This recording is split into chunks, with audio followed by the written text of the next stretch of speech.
Hey guys, it's Matt Wenning at WenningStrength.com, and today we're going to talk about how to plan your training actually to get stronger quicker.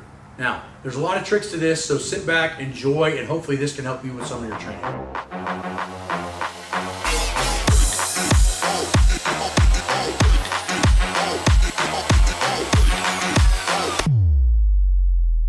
The first thing that I think you have to understand when you're trying to train or plan out your training is you want to find your weakest links. This is one big factor that I see a lot of online programming completely missing the boat. So if you're looking at a program in a magazine or online, or you just got a book from somebody and they're not talking about individual structural weaknesses, posture, or any of these other factors or muscle imbalances, my opinion is to run. The reason you want to step away from that is because we all have our own individual needs. The reason that we have individual needs is we're all built a little different. Myself, for example, I'm 6'1". So at 6'1", weighing 300 pounds, I was a large guy, both height and thickness. But if I would have been 4, maybe 3 inches shorter, some of those lifts would have been a lot easier.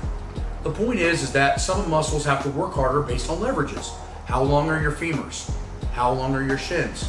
How long are your arms? How long is your humerus bone for the bench press? How thick is your chest? All of these things could or should modify how you're going to attack your training. Now, some of those anthropometrics we can't change, but it does mean we have to put more emphasis on those particular muscle groups. So the first thing to getting to train smarter and get strong faster is know where your weaknesses are. The second thing you need to understand is that recovery is just as important as training. Now, in the beginning, it's kind of hard to overtrain because you're not really strong. But as you start to realize your strength, I would say in the intermediate to advanced levels, you're going to start realizing that you can only do what you can recover from. And it goes back to this old saying that I had friends that used to say, it's easy to go from shit to suck. It's hard to go from good to great.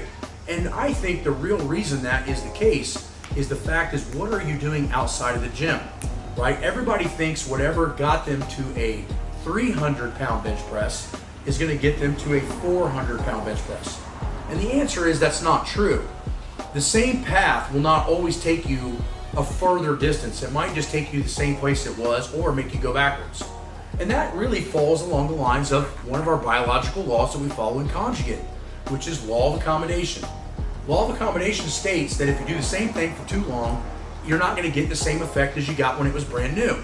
And this is the whole purpose behind rotating movements. So what I'm saying is that think about what you've been doing, and if you've been doing the same shit over and over again for the last 6 months, year, or maybe even longer, you're probably already stagnating on what you're doing and making marginal results with maximal effort. And that's what everybody forgets, is that guys really start thinking about, and this leads us into point 3, you want to try to figure out how to get stronger with doing less work.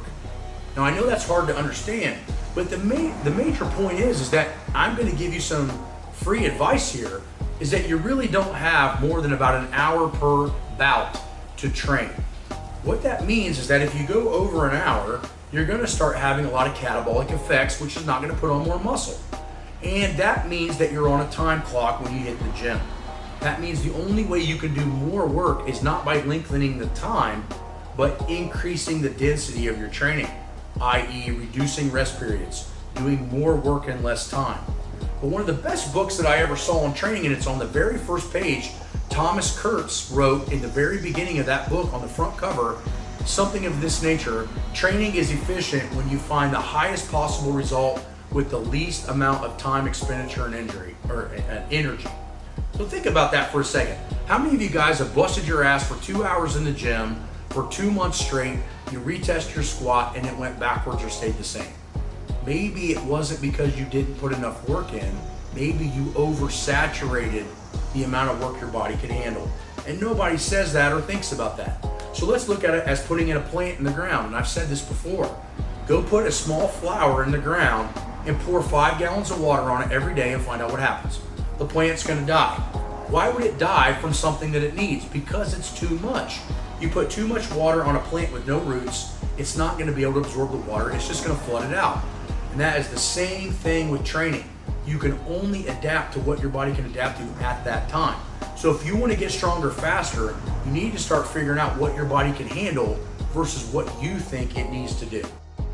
So I hope these points have helped you a little bit into training smarter and starting to get an understanding that this stuff is some complex shit, right?